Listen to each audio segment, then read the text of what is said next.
un nom allemand parce que je suis allemand. Je suis 46 ans en France, j'aime la France, j'ai toujours mon passeport allemand et je suis comme un poisson dans l'eau en France. Je ne retournerai pas en Allemagne, je vais vous dire pourquoi. Alors on parle aujourd'hui de l'Europe chrétienne. Ça concerne la France, ça concerne l'Allemagne, ça concerne toute l'Europe. Les Slaves, les Germaniques, les Méditerranéens, les Français. Alors l'Europe chrétienne, c'est ça, si vous voyez. C'est le drapeau d'Europe avec le Christ au milieu. Tout à fait la logique de Charlemagne, qui lui avait le thaler de l'époque, le dollar de l'époque, avec lui-même d'un côté et le Christ de l'autre côté. Là, nous avons l'Europe actuelle et le Christ au milieu. L'Europe chrétienne. Ce qui ne veut pas dire qu'elle est chrétienne. Mais ça veut dire, c'est l'idéal envisagé, l'Europe chrétienne. Alors ce soir, faut que je regarde maintenant, page suivante, voilà.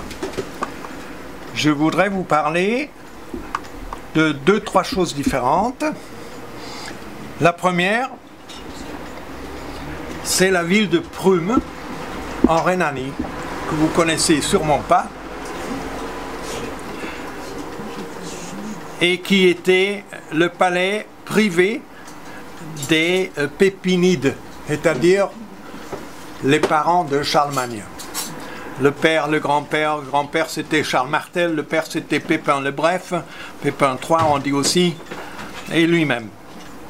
Pourquoi je parle de cet endroit, Prüm? C'était donc une vieille abbaye bénédictine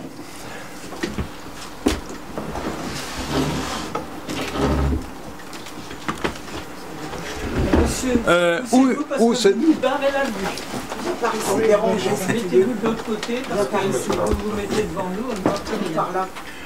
Où se trouve une relique insigne qui s'appelle la relique des sandales du Christ, inconnue en France, peu connue en Allemagne. C'était une relique privée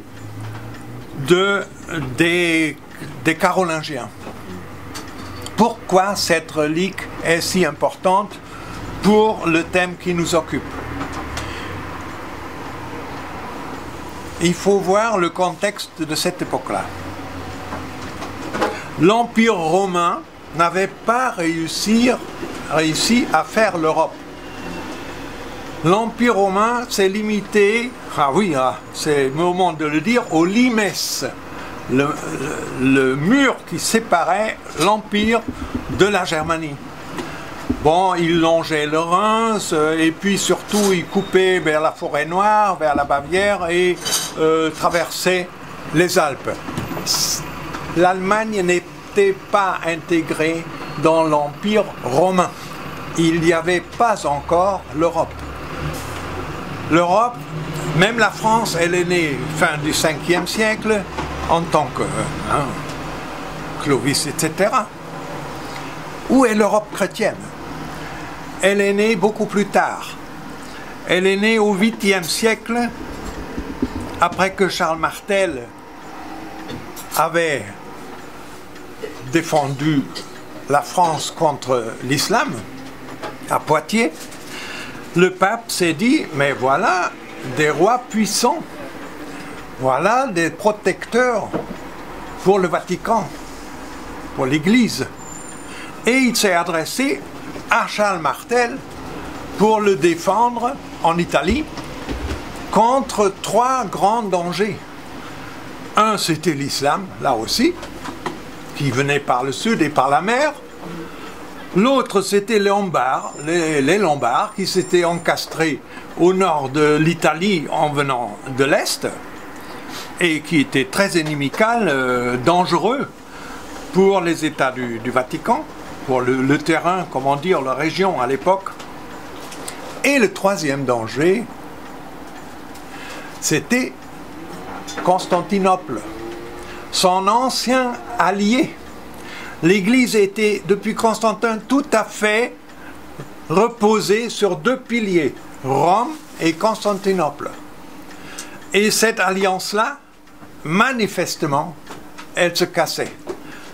Byzance attaquait le pape, spoliait le pape de ses terrains en Dalmatie, etc., Trieste, mais même en Italie, tout le sud de l'Italie.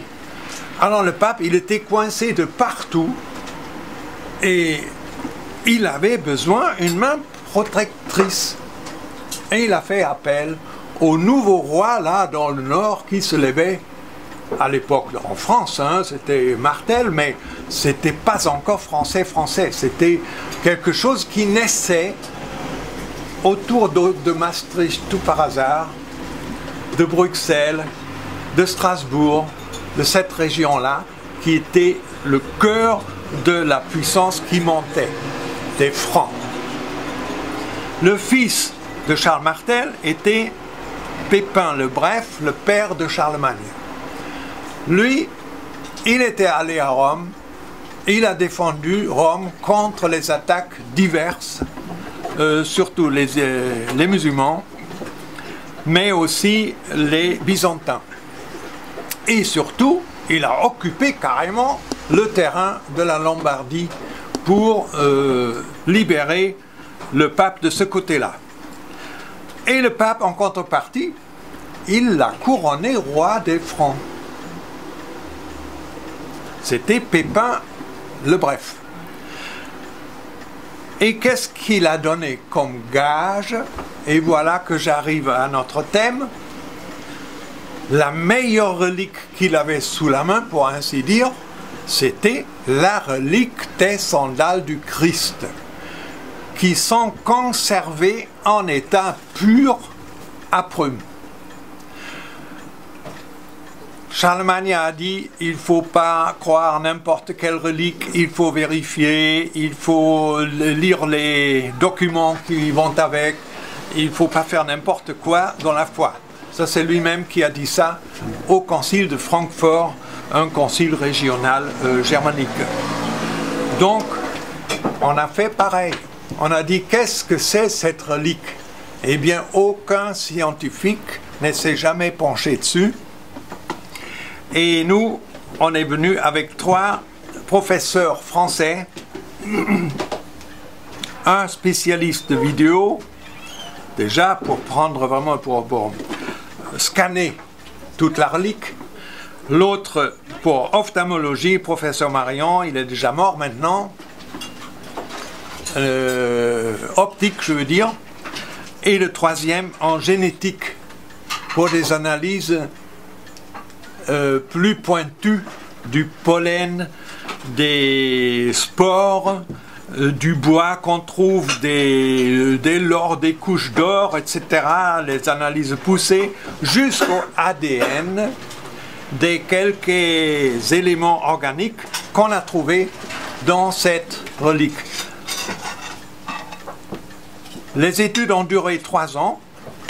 Et à la fin, nous avons fait un congrès en Allemagne, nous de la France, en Allemagne, un congrès franco-allemand en 2 langues, parfaitement simultané, sur les résultats de ces recherches. Le plus étonnant, c'est que la dernière couche, si l'on peut dire, on ne va pas rentrer dans les détails, de ces sandales, elle est trempée de sang. Alors on ne sait pas pourquoi. Et là, les études sont en cours pour comparer ce sang en analyse génétique avec le sang de Turin, avec le sang de la Sainte Tunique d'Argenteuil, et de voir peut-être là une probabilité poussée de convergence des indices. Ce qui donnera toute une autre manière de prouver l'authenticité des reliques en montrant leur concordance mutuelle et pas seulement travailler que sur Turin, travailler que sur la Sainte Tunique d'Argenteuil, voyez, mais de montrer les mêmes pollens à Argenteuil, à Turin, à Prüm, les mêmes, etc. Et ça, c'est un peu le travail qu'on s'est fixé à l'UNEC pour obtenir. Bon, à partir de ce centre, quand vous allez à Prüm, c'est un petit village aujourd'hui avec une magnifique église abbatiale de pèlerinage. Eux, ils vous disent, ici, c'est le centre d'Europe.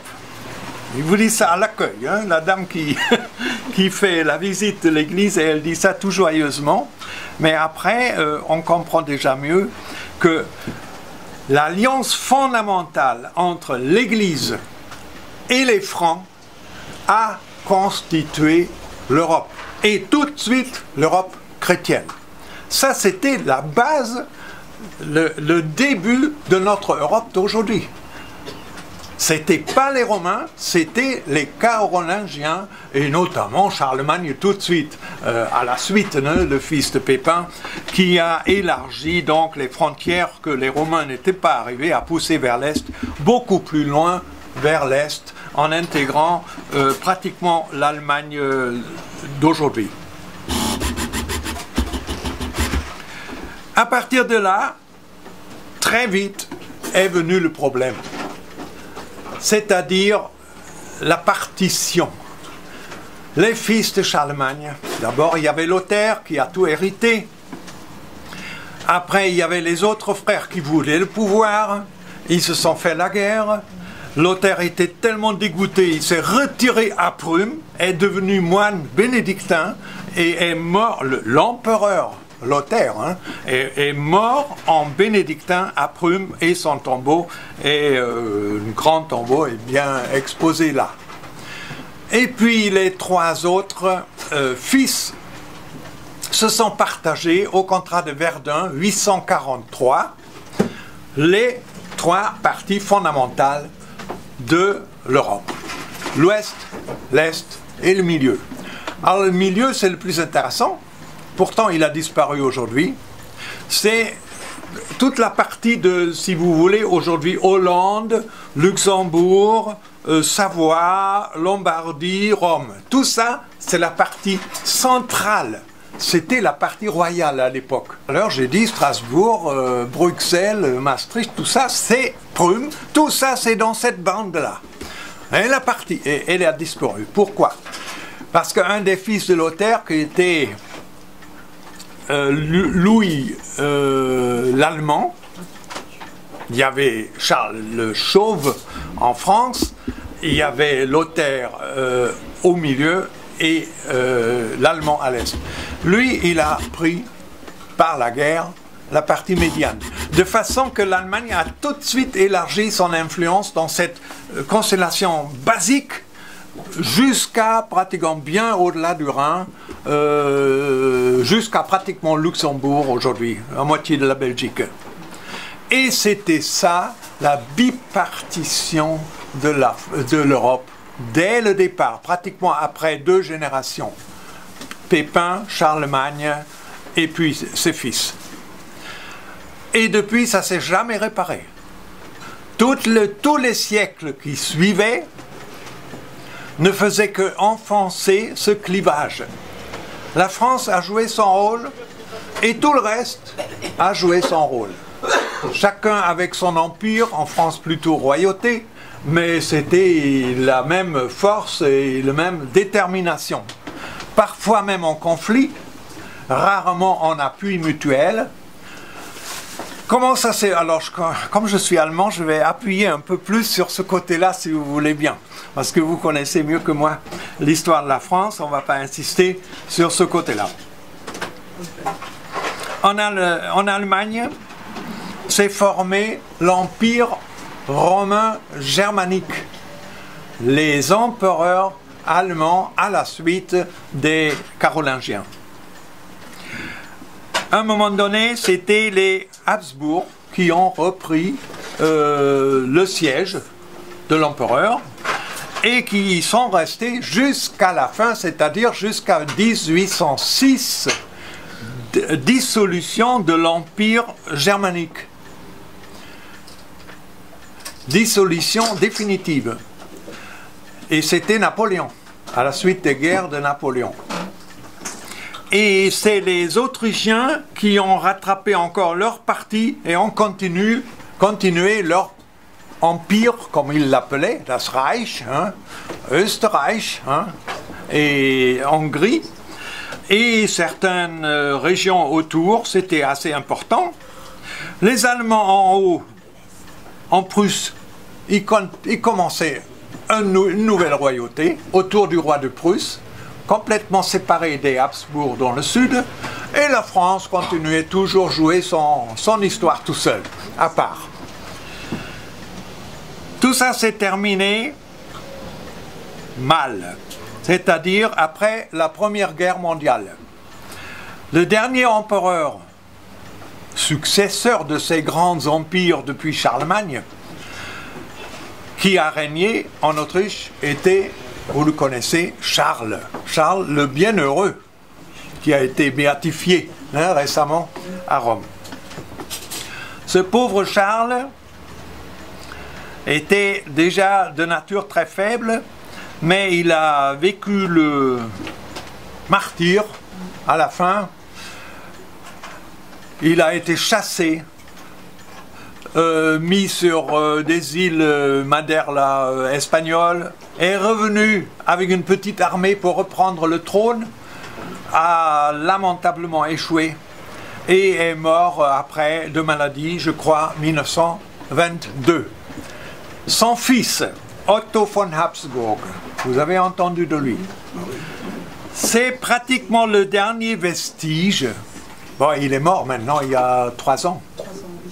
Le dernier vestige de toute cette grandeur qui a formé l'Europe chrétienne pendant 1000 ans. Je l'ai vu à Strasbourg, parce que nous, on s'appelle quand même Union des Nations de l'Europe chrétienne, donc ça nous tient à cœur tout ce thème-là. Et j'ai dit, quand est-ce que vous rétablissez l'Empire? Pourquoi pas demander, hein? Comme on dit en France, il suffit de demander. Il m'a dit, mais non, Wuermeling, c'est tout différent maintenant. Nous, les chrétiens, nous sommes le levain. Nous devons aller dans tous ces organismes qui naissent, qui se défendent, qui se refont, et enséminer l'évangile dans ces structures. Naturellement, ça a des suites énormes dans le comportement de tel mouvement chrétien, etc. Être le levain, c'est autre chose qu'être soi-même l'empereur. Hein? Donc lui, en gros, il a fini comme petit député de Bavière, même pas d'Autriche, où il était interdit d'accès. Juste à la fin, il pouvait retourner en Autriche à pied. Mais il était député au Parlement européen au nom d'un des députés de Bavière. Et il inséminait, comme il disait, hein, de temps en temps, un discours, un peu une coloration chrétienne. Naturellement, on peut discuter de ça, si c'est bon ou non. Hein. On peut rêver de quelque chose de beaucoup plus grand. Il faut dire que l'Évangile, il a certains aspects de ce comportement sont bien ancrés dans l'Évangile, donc c'est pas tout à fait à rejeter comme ça. Maintenant, on a passé donc ce bloc qui se voulait Europe chrétienne, cet empire en vue. On a laissé un peu de côté la France, qui essayait aussi très fortement d'être un pays chrétien, mais pas européen. Regardons donc le troisième larron, l'allemand, les Allemands, les Teutons dans le nord.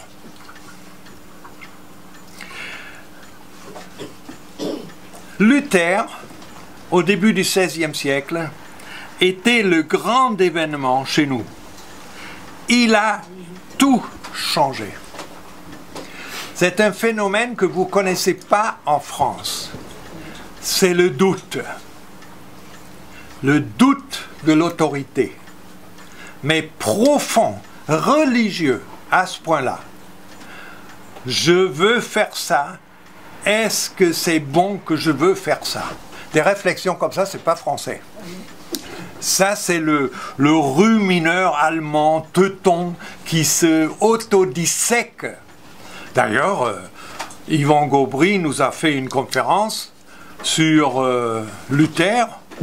Il paraît qu'il s'est suicidé, il s'est pendu.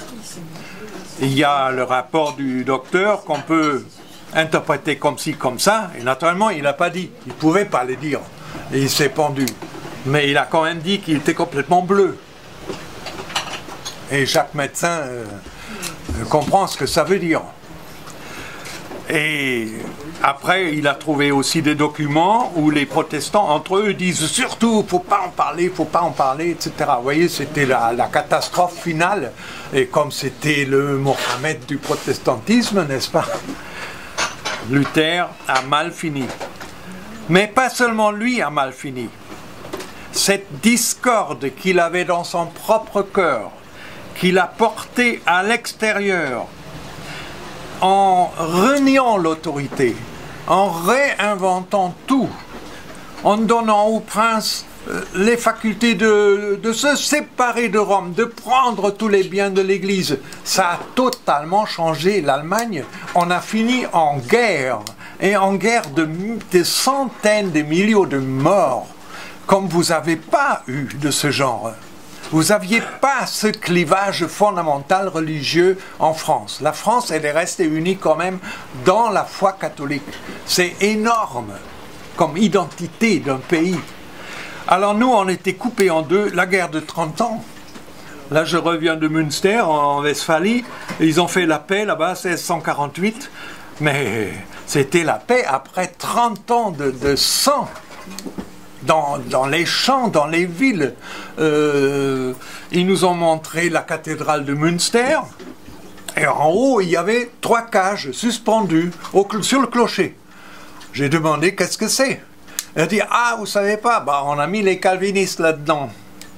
Et pourquoi? Bah, ils ne voulaient pas se convertir à l'église catholique. Et puis on leur a brûlé d'abord les doigts, après les mains, et puis comme ils se sont évanouis, on leur a jeté de l'eau froide et ça continue par les pieds, et puis un peu dans le ventre. Ah ben il nous a expliqué ça, le guide. Ah, c'est des méthodes allemandes, c'est pas très fin. Et enfin, ils les ont suspendus en haut, dans la cage, les 3 meneurs. Et depuis, dit-il, Münster est calme. Vous voyez, c'est drôlement efficace. Bon, alors avec des méthodes pareilles, on s'en sortait pas. Alors, ce que je veux dire avec ça, déjà au XVIe siècle, on commençait avec les grands compromis. Les compromis. Il faut vivre avec une autre foi. Je suis convaincu qu'elle est fausse, il faut vivre avec. 1530, l'empereur écoute les protestants à la grande diète de Mayence. Ils peuvent dire tout ce qu'ils veulent, le pape, c'est une imposture, etc. Et pire, l'empereur a tout écouté. 20 ans plus tard, exactement 25 ans plus tard, 1555, la paix de Augsbourg. Le traité de Augsbourg.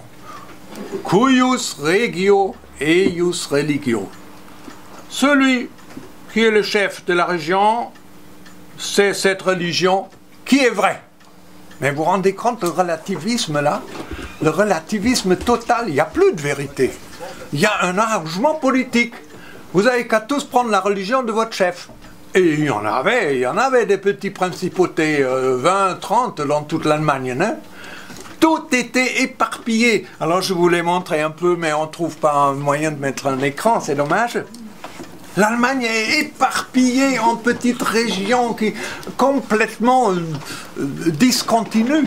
Ça n'a rien à faire avec la France. Vous avez une chance inouïe, vous avez un pays, une tradition, une histoire. Chez nous, on a mis l'histoire. Et on se faisait la guerre en plus. Alors naturellement, les Prussiens, ils sont passés par là après, avec Bismarck. Il a fait de l'ordre, il a occupé même notre Rhénanie. C'est devenu une province française, prussienne. Et mon arrière-grand-père était le premier député catholique dans la Diète de Prusse. Après, il est devenu président de Westphalie, l'université. Pourquoi je dis ça? Parce que mon père était un exponent catholique dans les cabinets d'Adenauer. Vous connaissez Konrad Adenauer? Donc, parlons un peu de ce renouveau après la Deuxième Guerre mondiale. L'Allemagne a été occupée par 4 puissances, vainqueurs, victorieuses. Les Français dans le meilleur coin, la Rhénanie, les Américains au milieu, les Anglais en bas, et les Russes tout l'Est. Ça se passait au début à peu près correctement. Il y avait inspection des 4 puissances unies des différentes régions. Et petit à petit, vous savez bien que ça a évolué jusqu'au mur qui était construit à Berlin et à travers toute l'Allemagne, du nord jusqu'au sud, pour délimiter la partie russe du reste. Et il y avait le fameux îlot de Berlin tout seul qui nageait dans la mer Rouge communiste et survivait avec nos moyens de communication, des couloirs aériens, etc. Alors, après cette guerre, les Américains à l'époque étaient encore assez intéressants parce qu'ils étaient informés. Quand ils faisaient la guerre, ils savaient qui il faut faire maire dans une ville occupée. Hein, ce n'est plus aujourd'hui le cas en Irak, etc. Mais là, ils savaient. Et à Cologne, ils ont trouvé un monsieur qui s'appelait Konrad Adenauer, qui était emprisonné par les nazis, soit dit proche de la résistance, etc. Il s'est enfui dans un monastère bénédictin, Maria-Laach. C'est à 40 km à l'ouest du Rhin, un peu dans l'Eifel, dans la région des forêts, c'est assez sauvage. Et ils ne l'ont pas trouvé pendant 2 ans. Après, les Américains sont venus, ils ont sorti Adenauer de là-bas, ils l'ont fait maire de Cologne. Tout de suite. C'est les Américains. Ils étaient informés que cet homme-là, il fallait le prendre. C'était assez intéressant de remarquer aujourd'hui. Adenauer était profondément catholique. Il allait tous les matins à la messe, 6 heures, jusqu'à la fin de sa vie. J'aurais bien montré les photos, vous connaissez de toute façon Adenauer un peu. Alors il voulait en terminer avec la politique confessionnelle qui, selon lui, a amené Hitler. Alors je m'explique.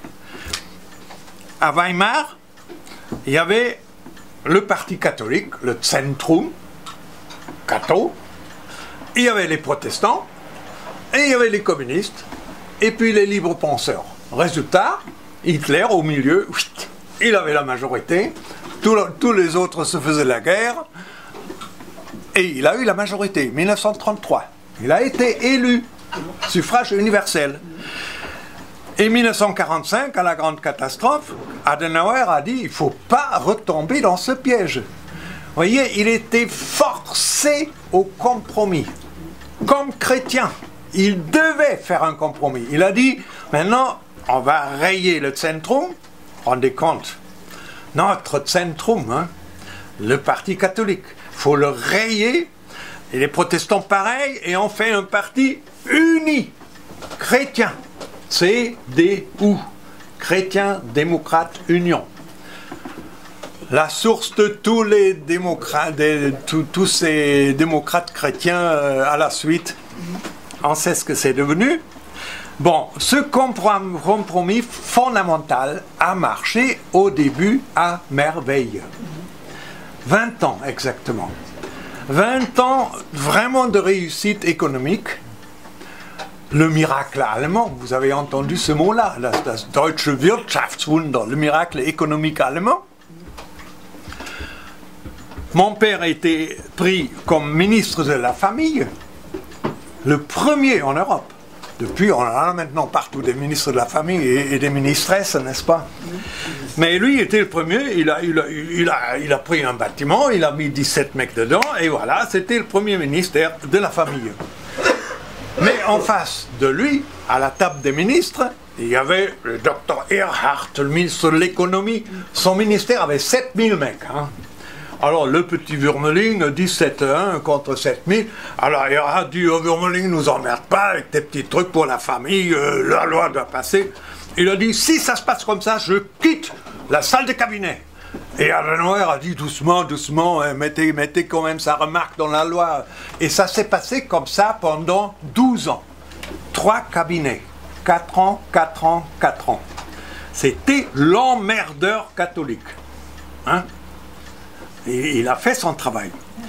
Alors quand il faisait pour Adenauer, c'était la feuille de vigne catholique, hein, pour avoir les catholiques de son côté. Dès que Wuermeling était là-dedans, Wuermeling faisait l'écran. Je vous donne un exemple.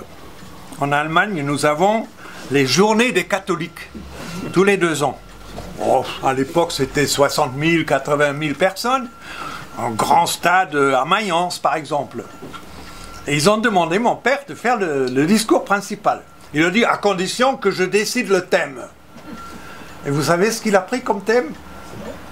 La CDU et les 10 commandements de Dieu. Oh mon Dieu, tous les évêques qui étaient alignés là-bas. Premier commandement, tu honoreras dimanche. Et ça y allait, tout le monde.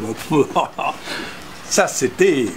Ou à Essen, une fois j'étais avec lui, Essen aussi au stade, tous les tramways allaient sur le stade pour acheminer les gens. C'était un événement. Hein. Wuermeling, c'était la feuille de vigne catholique qui protégeait cette nouvelle constellation œcuménique. Hein. Bon, non, appelons pas ça comme ça. Cette nouvelle constellation politique, CDU, et ça marchait. À la fin, un jour, il a tapé sur la table. Je m'en vais si ça passe pas dans la loi. Hein. Ah non, elle dit, bon écoutez, monsieur Wuermeling, vous avez qu'à vous en aller. Il en avait un peu marre. Hein. Et il a pris la porte. Elle dit, merci m'avoir rendu la liberté. Pam! Et il était dehors. 3 mois plus tard, Adenauer a été viré par sa propre majorité. Vous voyez, c'est... Bon. Il a continué à la messe tous les matins, mais 5 ans plus tard, il est mort. Et il est mort, on l'a fait traverser tout le long du Rhin, là, devant Cologne et Bonn, sur une barge complètement plate. Et il n'y avait que là, le cercueil. Et sur les rives de droite et de gauche, noir de monde, enfin, c'était Adenauer, hein, qui s'en allait. Le héros qui s'en allait, qui avait refait l'Allemagne après la catastrophe qui a cassé les Allemands intérieurement. Hein. Il a redonné courage, etc. Qu'est-ce qui s'est passé? Le suivant, il n'avait plus la majorité. Adenauer était parti, tout était suspendu à Adenauer. Eh bien, la grande coalition, encore un compromis, un énorme compromis. Cette fois-ci, il s'agissait pour la droite de régner avec la gauche. On ne fait pas souvent en France. Hein. En Allemagne, c'est courant. Actuellement, Madame Merkel n'a pas la majorité absolue dans le Bundestag. Il lui manque 5 députés. Elle est obligée, depuis maintenant combien, 7 ans, elle est obligée de faire coalition avec, elle prend carrément le plus grand parti, la SPD, les socialistes. Elle ne prend pas les petits verts ou des trucs comme ça. Les socialistes, la CDU, et on fait du travail solide. On n'entend pas parler de tout ça. Ils font les bouquins de programme, tout tranquille, à table, ça négocie. Ils sont habitués au compromis. Habitués. On ne peut pas, donc on va aussi loin qu'on peut, l'autre pareil, et voilà qu'on se met d'accord, on le signe, on passe par le Bundestag. Vous entendez pratiquement pas de grève en Allemagne. Là, il y en a un tout par hasard. Ça, c'est vraiment rare. La Lufthansa, c'est tous les 10 ans une grève. Les taxis font jamais la grève. Enfin, il y a plein de... Le compromis, c'est quelque chose absolument courant, moi je dirais dangereusement courant, en Allemagne, on ne se rend même pas compte, le plus grand compromis, c'était l'avortement. Réunification de l'Allemagne. Helmut Kohl, le chancelier qui a obtenu la réunification. Vous avez suivi ça quand même un petit peu. Alors Helmut Kohl a dit, on va faire un congrès avec plein de petites commissions, vous vous occupez de la pêche, vous du système routier, vous de ceci, cela, et une, elle s'occupait de l'éthique. À l'Est, il y avait l'avortement libre. Ça s'appelait Fristenlösung, la solution des délais. C'est-à-dire, au-delà de jusqu'à 3 mois, on peut avorter. Alors il suffisait de montrer le papier du médecin, enceinte 2 mois et demi, crac. C'était suffisant comme raison d'avorter. Fristenlösung, la solution des délais. En Allemagne, c'était interdit. Immoral, profondément contre la vie humaine, etc. Sauf quelques exceptions, difficultés psychologiques, physiques de la femme, enfin ça commençait, hein, des drôles de brèches. Et résultat, on avortait pas mal en Allemagne de l'Ouest aussi. Alors la commission, toutes les commissions travaillaient. Au bout de 3 jours, c'était à Berlin, hein, alors on attendait le congrès là pour la réunification officielle, voilà les 2 livres de loi mis ensemble, de travail sérieux. Toutes les commissions avaient terminé, 8 h du soir, 9 h du soir, il y avait toujours la commission éthique. Alors Kohl, il est parti là-bas. Mais qu'est-ce que vous foutez? Il faut terminer à 10 h, on va quand même faire le protocole, le truc, et demain matin, la grande session. Ils ont dit, mais on s'en sort pas avec l'avortement.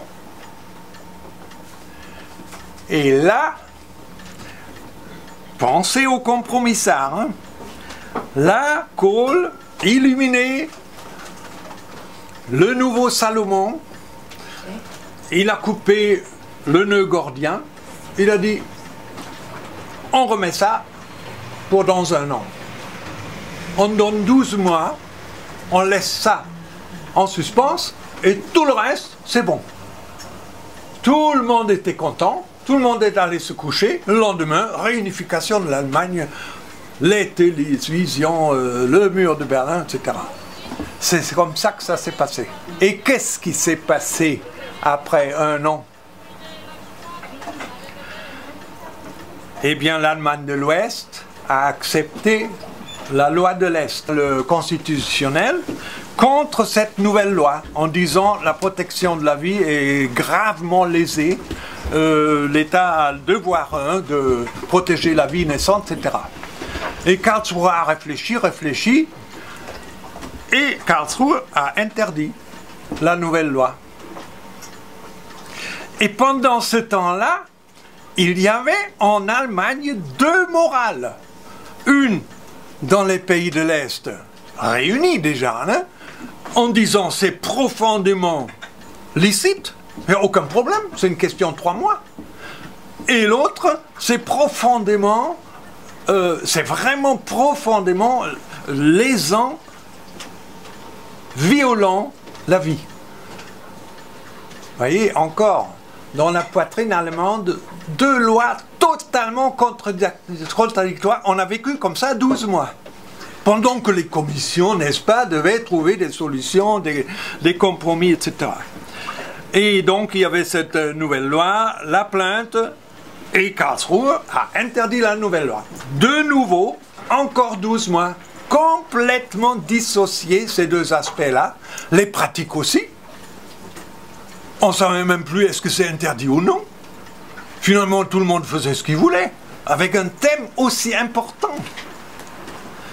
Et alors, le comité des sages, vous savez, il y en a des institutions en Allemagne.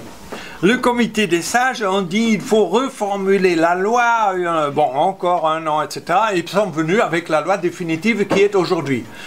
Moi, je l'ai lu, j'ai rien compris. Et c'est exactement ce qu'ils veulent. Il ne faut pas être clair, et comme ça, tout le monde est d'accord. Mais c'est terrible, ça. Hein? Où est la vérité? Il n'y a plus de vérité du tout. Hein. Il faut s'arranger, surtout la paix, la paix. Bon, Madame Merkel, elle est la championne des compromis. Mon cousin, non, mon neveu, voilà, il est secrétaire d'État au ministère de l'économie. Voilà, on a fait des progrès, hein. Là, on est quand même en face dans le gros ministère. L'économie, Dr Joachim Wurmeling, et il dit, j'ai dit, mais comment ça se passe avec la Merkel là? Il dit, oh ben, c'est facile, on a tous notre ordinateur, comme à l'école, et puis elle rentre, la chancelière rentre, tout le monde a un garde à vous, quoi. Elle s'assoit. Herr Bossel, monsieur, vous avez votre rapport, je voulais. Et d'ailleurs, vous le faites pour demain 11h, d'accord? Alors pour ça, ils sont tous en train de taper pour suivre. Et puis elle dit, bon, j'ai un petit rendez-vous, alors voyez pour la suite. Paf, c'est parti. Elle a dit, elle nous met tous à genoux. Elle est intelligente comme c'est pas permis. Elle a tout dans la tête, elle nous met dans le sac, quoi. Nous, les jeunes loups, là, hein, il n'est pas vieux, mon neveu. Elle nous met dans le sac. C'est une femme super intelligente. Ça nous manquerait, hein, en France. Super intelligente. Et c'est par cette autorité qu'elle s'impose. Elle n'est pas spécialement morale. Elle a fait un diplôme de chimie en Allemagne de l'Est. Et elle est devenue amie avec son professeur. Ça, c'est toujours pratique pour le diplôme. Et puis, à la réunification, elle était déjà chef de la CDU de l'Est. Mais c'était l'ombre de quelque chose de chrétien, c'était vraiment sous le régime communiste. Elle était quand même déjà le chef de ça. Alors du coup, elle rentrait dans la grande CDU réunie, et elle fut tout de suite proposée comme chef de la grande CDU, même à l'Ouest. Tellement elle avait fait déjà éclat avec sa simplicité et ses solutions et son pragmatisme, son réalisme. Bon, et puis la CDU, ils ont dit, mais qu'est-ce que c'est? Elle vit avec un mec, là, c'est quoi ça? Ça ne peut pas devenir chef comme ça, il faut être marié. Ils ont forcé la Merkel de se marier. En 3 semaines, elle était mariée, crac, elle est devenue consacrée chef de la CDU. Et après, chancelier, voilà, maintenant elle est bien mariée, il n'y a pas de problème. Hein? Bon, maintenant, si l'on voit un peu au fond les choses, l'Allemagne est devenue le moteur de l'Europe, de l'Union européenne. Alors, avec cette dialectique de compromis et de manque de recherche de la vérité, mais du simple vivre ensemble, ils sont drôlement bien préparés pour l'Europe.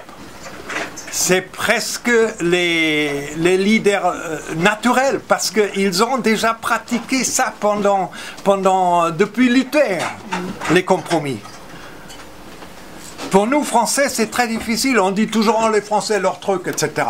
Alors, quand les Français viennent avec... Ils sont souvent géniaux, géniales, les idées.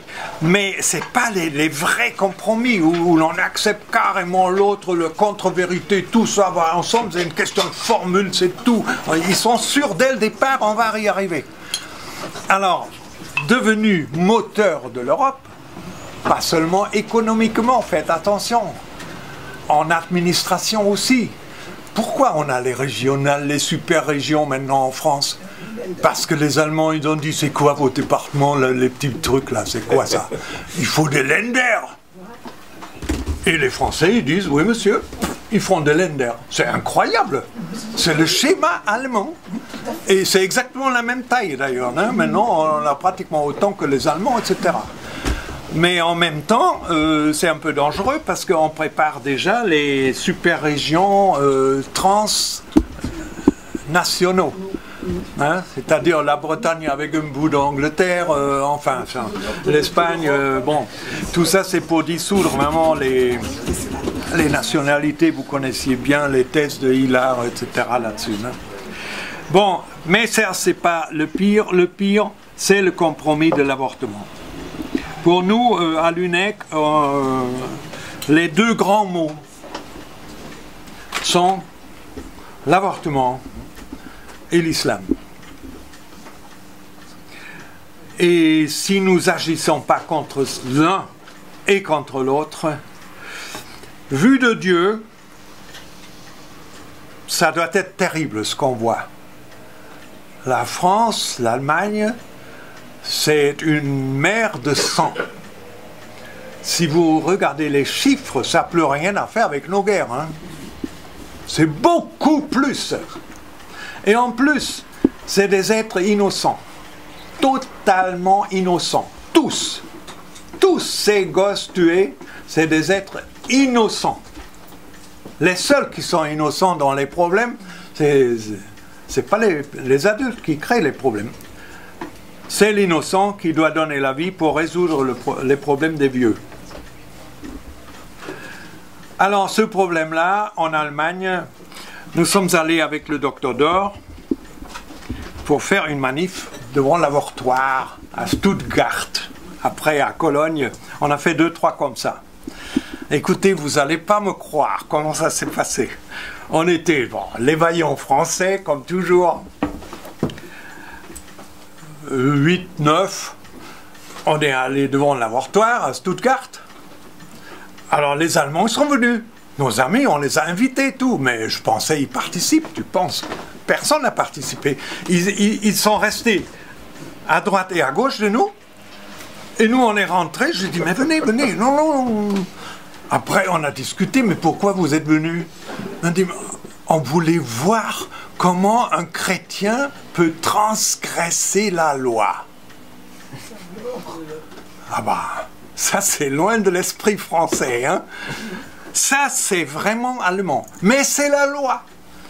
J'ai dit, si je dis ça à mes Français, qu'on ne peut rien faire parce que c'est la loi, hein, alors là, je suis vraiment pas français. Un Français, la loi ou non, c'est la vérité qui compte.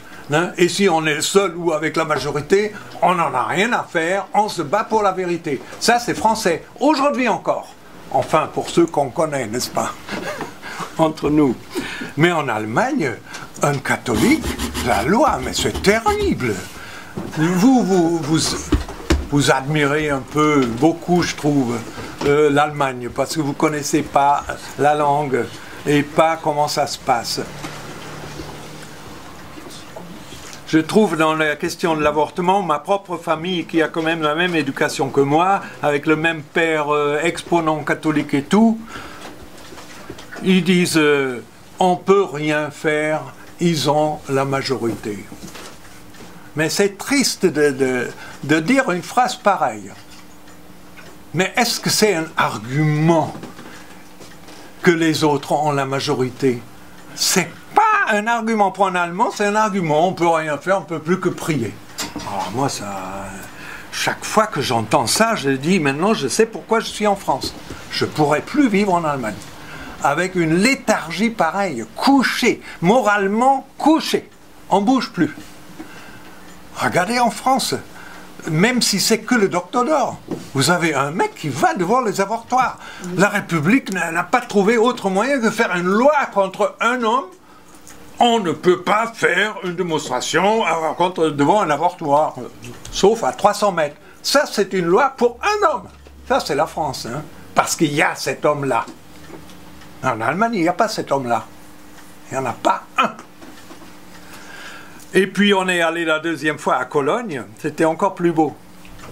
Alors, il faisait froid et tout.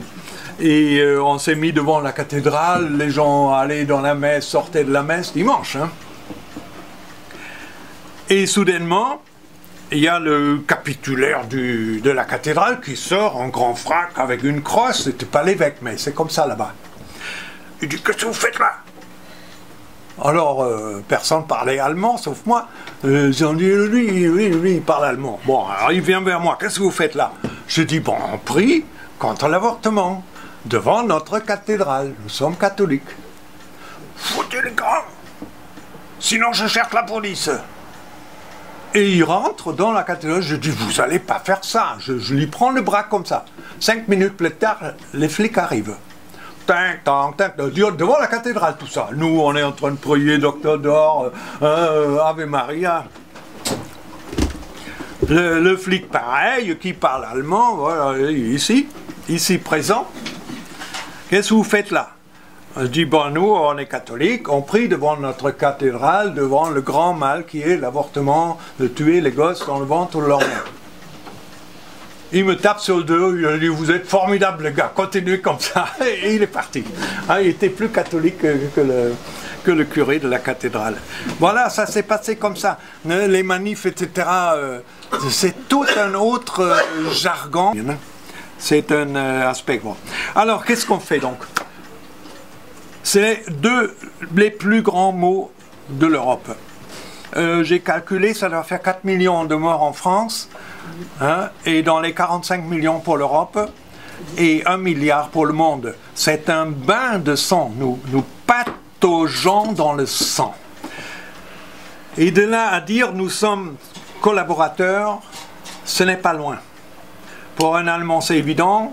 Pour un Français, c'est pas clair non plus. Comment pouvons-nous payer des impôts à un État qui admet ça? Par exemple, comme question. Monsieur Raoult, il avait créé, là, il y a 30 ans, AOCPA, je crois que ça s'appelait, contre toute participation à l'avortement, il déduisait 2% des impôts, des trucs comme ça. Il avait déjà bien compris ça. On est collaborateur, on est dans le système, on est une roue qui fait tourner cette roue de la mort. Et vu de Dieu, je me demande comment on peut tenir debout. Mais quoi faire précisément? Nous, on a fondé un petit mouvement qui s'appelle SOS Maman, on sauve les bébés, hein, un après l'autre, on va dans les rues, sur les parcs, on aborde les filles qui pleurent, et chaque fois c'est d'ailleurs le même problème, et on l'aide massivement, aussi avec de l'argent, on a tout un système donateur. Un gosse, ça coûte à peu près 1 000 € à sauver, hein. Un bébé sauvé, en moyenne, c'est 1 000 €. Mais aussi les filles des prostituées, les filles des immigrés, enfin des réfugiés même de Syrie, d'Irak. Peut-être un soir on peut en parler ici, sur SOS Maman. L'autre solution politique, ça serait de faire un parti catholique en France. C'est pas la peine de faire un parti chrétien, hein, il n'y a pas d'autre. Il n'y a pratiquement pas d'autres chrétiens. Donc c'est la magnifique situation, on n'a que un grand ensemble chrétien, c'est les catholiques, et les non-pratiquants, mais ils sont quand même non-pratiquants catholiques. Hein. J'ai lu que 70% des Français sont encore baptisés. C'est pas rien ça, faut pas désespérer, c'est énorme. L'Esprit Saint qui a travaillé cette nation pendant 2000 ans, si on imagine, au moins depuis Clovis, disons 15 siècles, ça laisse des traces. Ça passe pas comme ça, le petit vent, et puis il n'est plus là. Il a formé la France. J'ai vécu 4 ans au Japon. Quand il y avait un accident, les Japonais, ils descendaient des voitures et rigolaient. Et nous, on est descendu des voitures, on a aidé les Japonais accidentés. J'ai dit, mais pourquoi ils rigolent ces mecs-là? Ah, ils sont... Ah, c'est pas tombé sur moi, c'est formidable. Voilà. Ça, c'est païen. On sait même pas ce que c'est être païen.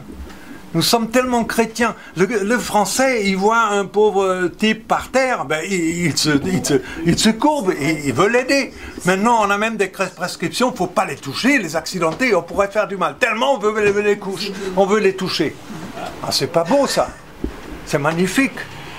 Donc il y a beaucoup de chrétiens en France. Alors, chez SOS Maman, souvent on a des situations vraiment dures. Hein, quand il y a une prostituée qui court sur le trottoir, elle dit il me suit, il veut me rattraper, et qui est enceinte. On a abordé un taxi dans la rue, un taxi français.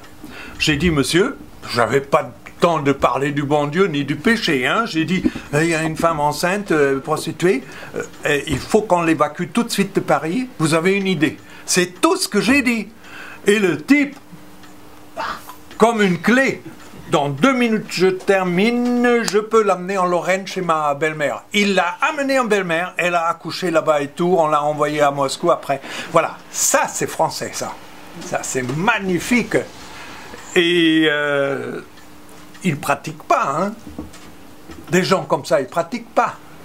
Nous avons une douzaine d'hébergeuses qui hébergent nos enfants, surtout les jeunes, les mineurs. Hein. On a eu 2 mamans de 11 ans. Hein. Accouchés à 12 ans. Donc, je ne peux pas les mettre dans un studio ou quelque part. Il faut les mettre dans des familles. J'ai 12 familles actuellement. Ils prennent 2, 3 filles en même temps. Hein. Aucune est pratiquante. Aucune. Toutes se disent catholiques. Rien contre le catholicisme, mais elles ne vont pas à la messe. Ça donne quand même à réfléchir, dans le bon sens et dans le mauvais sens. Hein. Dans le bon sens, quelle catholicité. Tout le peuple sait encore ce que c'est être chrétien, être bon, être charitable. Le mauvais côté, ils vont perdre cela s'ils ne vont pas au sacrement. Hein. Petit à petit, ça va se perdre et peut-être plus vite qu'on ne le pense avec les générations qui vont suivre. Donc on a dit il faut faire un parti, et on a fait le parti. Ça s'appelle Amen. Arrêtons le massacre des enfants à naître. A-M-E-N. Ça fait catholique en même temps. Hein. Amen. Et on était 4 mecs. Nous avons fait les cantonales, les législatives, un début de présidentielle, les régionales et les européennes. Les régionales en Île-de-France, il fallait 226 candidats. Nous les avons eus. Mais on n'avait pas les moyens de faire des réunions, de faire quoi que ce soit. Il n'y avait que le bulletin de vote 2 tonnes hein, qu'on a distribué aux préfectures et fait imprimer en Allemagne, c'est moins cher. Et les gens, ils lisaient simplement le titre « Liste chrétienne ». Voilà, on avait appelé ça « Liste chrétienne ». Eh ben, Paris 16e, 1,9%, Paris 17e, 1,9%, Versailles 3,4%, mais du premier coup, tout le monde me dit mais c'est la folie, un parti, il faut des mecs du fric, etc. Je dis quoi? Des mecs du fric? 4 mecs, hein? Et du courage. Et au premier abord, les royalistes, ils font depuis 12 ans campagne, ils ont 0,9%. Vous voyez, le mot chrétien, il porte dans ce pays. Et je crois que les gens commencent à avoir ras-le-bol de tout. Ils veulent s'accrocher à quelque chose de sérieux et de sans compromis. Parfois, j'ai lu que les catholiques, 50% des catholiques ne vont plus aux élections. Désabusés, complètement déçus. Et s'il y avait un parti qui se pointe, catholique de France, alors, tout le monde me dit, oui, mais la France, on a essayé ça tellement de fois, ils sont tellement forts, les francs-macs. Mais on ne va pas commencer à raisonner comme les Allemands, c'est quoi ça? Ça, c'est raisonner allemand. Pragmatisme, réalisme. Nous, on est des chrétiens, on est une sorte d'idéaliste quand même. Hein?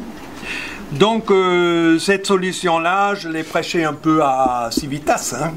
Parce qu'eux, ils ont plus que 4 mecs comme nous. Hein?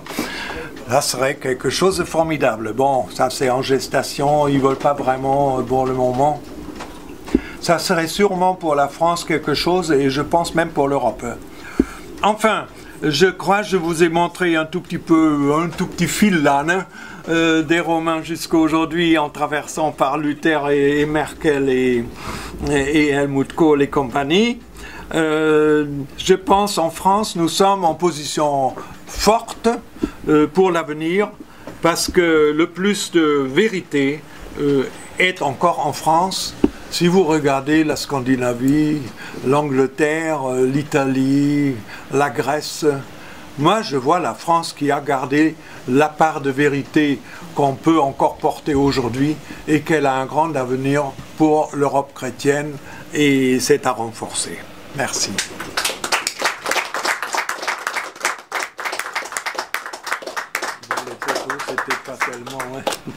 Alors, quelques questions, je crois, là, c'est ce qu'il a dit. Une question. Vous dites qu'en France, Oui, il y a deux mots, bien sûr, l'appartement, bien sûr, et l'islam. Mais en Allemagne, il y a des manifestations en ce moment pour lutter contre l'islam, justement. Et en France, il n'y en a pas. Et alors qu'en Allemagne, en ce moment, il y a beaucoup de manifestations. Oui. Et là-dessus, ils sont plus forts que nous, parce que nous, on Ça, c'est tout récent. Alors, on voit les photos. Hein. Voilà. Alors, j'ai lu hier que les évêques ont pris position. Ils ont dit on n'a pas besoin de ces gens-là pour l'Europe chrétienne. C'est la première réaction des évêques. Hein. Donc, de ce côté-là, on n'aura aucun soutien. En Allemagne, les mouvements identitaires sont beaucoup plus durs qu'en France. Hein. Ils sont carrément extrémistes. Hein. Violents, extrémistes. Donc, on voit mal comment ça pourrait vraiment porter quelque chose. Cette résistance contre l'islam est absolument nécessaire. C'est une défense. Bon, eux, ils commencent maintenant à remuer un peu ce problème. C'est bien, les gens se posent le problème, mais la vraie réponse, il faut qu'elle vienne ailleurs. Il faut les christianiser, les musulmans. Oui. Le problème de l'Europe aussi, qui doute d'elle-même. On va dire que si un voyageur étranger parcourait nos contrées, il irait en interrogeant les habitants du cru, mais que sont des schizophrènes. Ils ignorent ou veulent ignorer leur histoire, d'une part. Donc c'est le problème de l'enracinement culturel. Problème philosophique aussi, c'est le succès d'années du luthéranisme, vous l'avez évoqué, qui est lui-même l'héritier d'Occam, du nominalisme. Et on voit très bien la pensée protestante est une pensée, qu'on va dire, naturaliste. C'est tout le problème de la grâce. La grâce, au fond, n'est qu'un manteau qui cache la misère irrémédiable de l'homme. Et aujourd'hui, on est arrivé non plus au gouvernement des cités, mais au gouvernement des choses. Voilà les grandes étapes dont il faut prendre conscience. Donc, si on veut lutter, par exemple, contre l'islam, qui est un corps étranger en France, il faut savoir que l'islam est promu comme un des fondements de notre pays. Je renvoie, entre autres, au livre publié avec le concours des différents ministères chez Albin Michel il y a quelques années.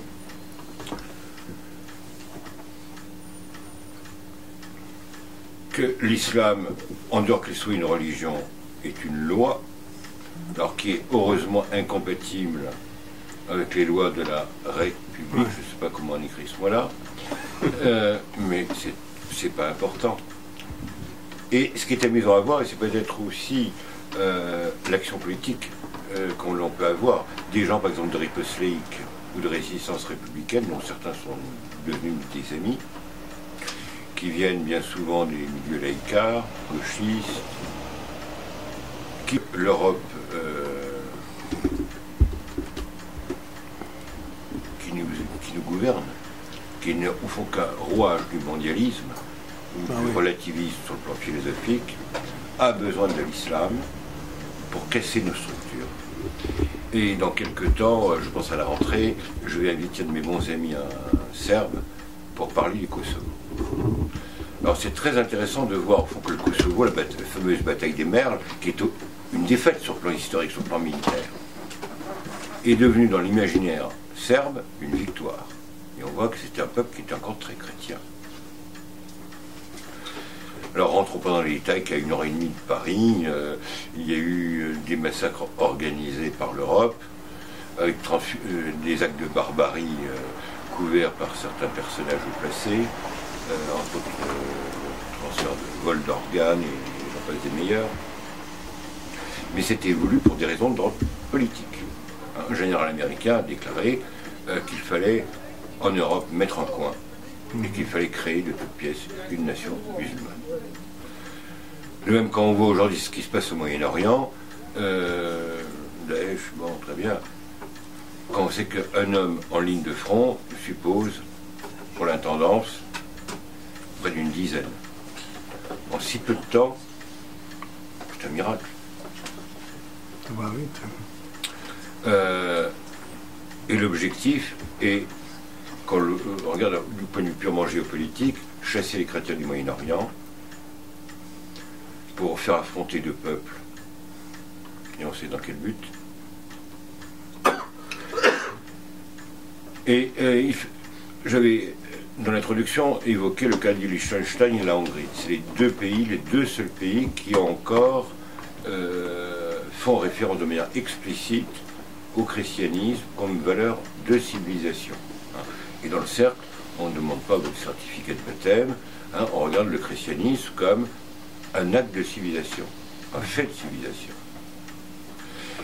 Il est évident que les différentes réformes d'après 68, en France avec la réforme avec Garfort, a eu pour but de faire de nos futures élites des prolétaires, des gens qui n'auront pas accès aux grands chefs-d'œuvre de l'humanité. Enfin, l'humanité, d'ailleurs, du véritable humanisme gréco-latin. Et c'est voulu. Et après, on s'étonne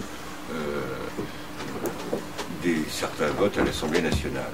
Il suffit de comparer un fils de la puissance publique, Hector Roland, peut-être d'aucun d'entre vous l'ont connu, était un garagiste, un autodidacte.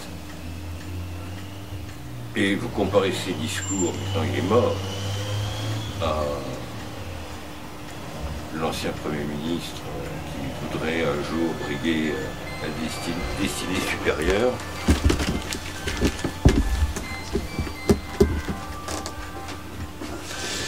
Pour comprendre que le combat est aussi culturel. Oui.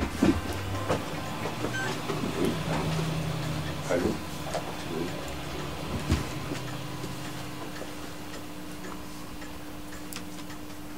Et regardez par exemple, vous avez évoqué le problème de l'avortement, là, on peut évoquer d'autres. Et ce n'est pas une question de foi religieuse. Regardez par exemple l'attitude d'un Vergès. Ça laisse songeur. Voilà, j'en ai assez dit. Une question. Le mariage homosexuel. Comment ça s'est passé en Allemagne? Le mariage homosexuel. Ah, là, je ne suis pas bien informé. Je ne sais pas. Je n'ai pas suivi ce côté-là. En France, ça fait beaucoup de bruit quand même. Oui, c'est vrai, ça remue beaucoup. Mais en Allemagne, pour l'instant, il n'y a pas de mariage homosexuel. Il n'y en a peut-être pas. Hein. Non, il n'y en a pas. Donc de ce point de vue-là, l'Allemagne... Mais on a un... Le problème... C'est un autre problème. On peut relier ça aussi la théorie du genre. La théorie du genre. Et c'est toutes ces idées un peu folles, comme celle de 68, c'est la contre-culture américaine. La matrice, il faut la trouver en Amérique. Donc, que les avertis se marient devant la République, à la limite, pourquoi pas.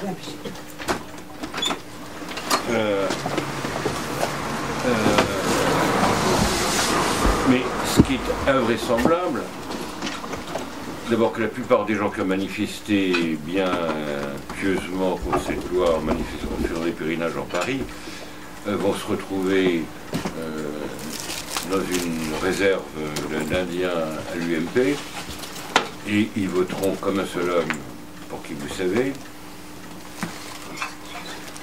Tout ça,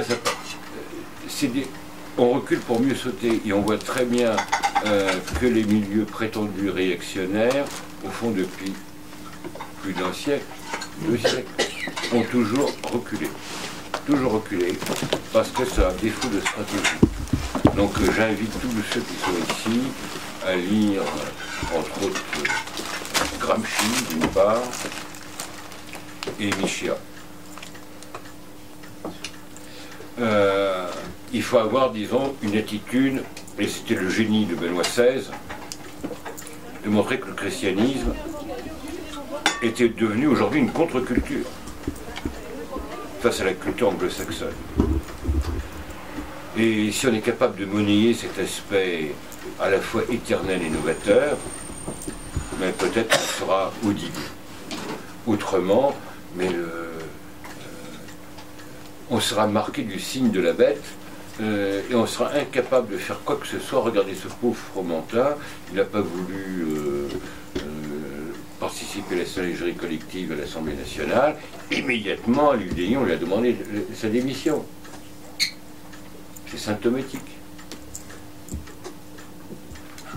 Et il suffit de lire ce petit torchon qu'est la Croix sans croix pour voir la mentalité dans le courrier des lecteurs.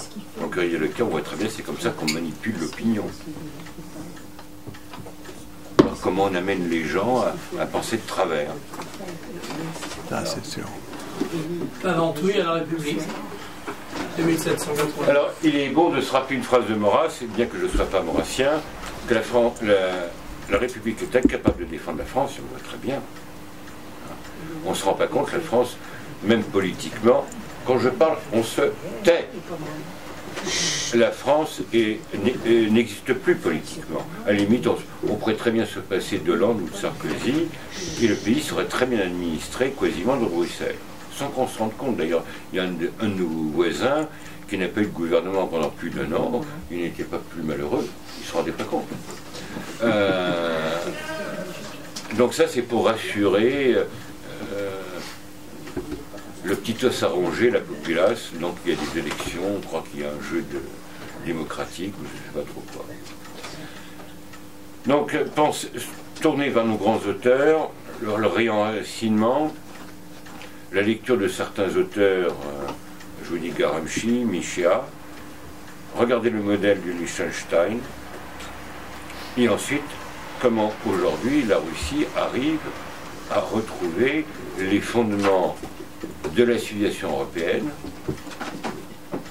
Il suffit de lire, regardez sur notre site, le discours magnifique de Poutine sur nos valeurs qu'il oppose au monde anglo-saxon.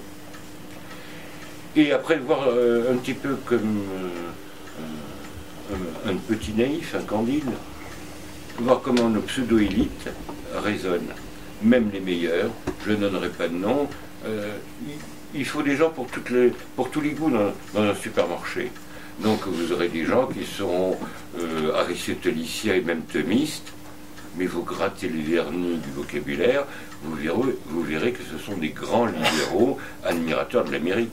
Hein, vous voyez quel philosophe, je pense. Je crois pas. Comment? Je crois avoir une idée. Voilà. Bon. C'est ça. On en a parlé. Mais pour les... Bon. Donc le problème, c'est un combat d'idées. Hein, et ça ne sert à rien de vouloir restaurer quelque institution qu'elle soit, si elle ne correspond pas à l'état moral d'un peuple. Ah, voilà. Hein, vous voyez, par exemple, en Russie, ils ont restauré les emblèmes de l'Empire. Vous discutez avec les diplomates russes ou les intellectuels, ils ont la nostalgie de l'Empire. Mais dans le manuel officiel de l'Église russe, il est très clairement que ça ne sert à rien de restaurer, de claquer, d'imiter le passé si ça ne correspond pas réellement à l'état moral du pays. À moins qu'on veuille avoir un fantoche comme en Espagne. Voilà. J'ai appris aujourd'hui que Poutine avait dans son bureau le buste de Pierre le Grand. Ah oui, c'est autre chose que le Clémenceau de Valls. Alors, on dit que Clémenceau, mais ça c'est une digression, qui a été un des bouchers de l'Europe. Il a empêché, entre autres, le père du prince Sixte, la fameuse paix séparée, et que Clémenceau réalisait un des plans maçonniques qui était de détruire les empires centraux. Et comme par hasard, il était admiratif de la culture américaine. Qu'il avait découvert dans sa jeunesse, vers 20-25 ans, qu'il a voulu apporter. Oui, je voulais juste pour l'islam, on avait bien dit islam et avortement. L'islam, là je pense profondément que la France a vraiment la mission de faire face. Pas les Américains, les Japonais, même pas les Allemands, les Scandinaves. Les Français, ils connaissent les Arabes. Ils connaissent l'Afrique. Ils ont fait un bon bout d'histoire ensemble. Alors, si nous, les chrétiens, on voit ces musulmans dans les ténèbres, il ne peut y avoir qu'une seule volonté, c'est les amener au Christ. La véritable solution, c'est pas les renvoyer. Hein. De toute façon, même Le Pen a dit on ne peut plus les renvoyer. Hein. C'est trop tard. Donc, quelle est la solution? Attendre le combat? C'est pas raisonnable. Ce qu'il faut savoir régulièrement, il y a des conversions de musulmans en France. Malgré tout, c'est marginal, comparé aux Français de souche qui se passent à l'islam. Alors à une époque, disons il y a une quinzaine d'années, c'était par le biais du soufisme, c'était de mode, on était soit soufi, soit bouddhiste. Vous avez beaucoup maintenant, malheureusement, de Français qui passent à l'islam. Et ceux qui convertissent les musulmans, c'est plutôt les pentecôtistes. Alors des fois, ils deviennent protestants et après ils passent à l'église catholique. Vous vous rappelez le Père Avril, hein, il avait écrit un livre, la 12e croisade, où il dit la France, elle a la mission de convertir l'islam au Christ. Et il a dit la France avait 3 chances pour le faire.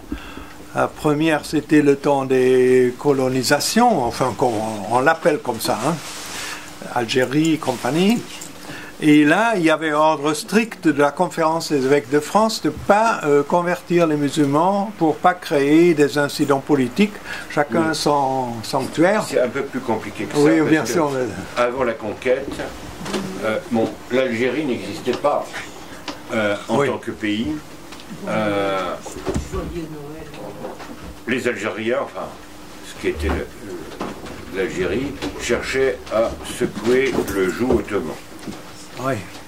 Il faut savoir qu'à Alger, il y avait des Français même avant la conquête. Hein.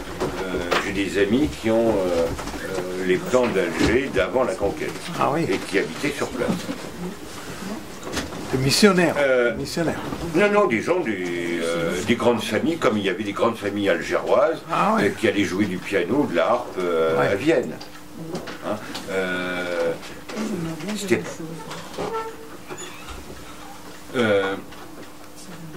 et avant la conquête, les grandes tribus ont accepté de passer sous le joug français, mais à différentes conditions. C'était les accords de Médine, pas de mariage mixte, pas de conversion. Le catholicisme, c'était pour les blancs, et le droit musulman pour les indigènes. Bon. Après, il y a eu... donc, dès le départ, dans le père de Foucault l'avait prévu, que ça ne pourrait pas tenir. Après, il y a eu les fameux décrets Crémieux qui ont fait qu'aggraver la situation. Mais vous voyez, par exemple, en Algérien, il y en a eu qui se sont convertis à l'époque, qui sont même devenus prêtres. Mais ils ont été obligés de quitter l'Algérie, de venir en France. Alors que l'Algérie était sous mandat français. Voilà. Autre question ?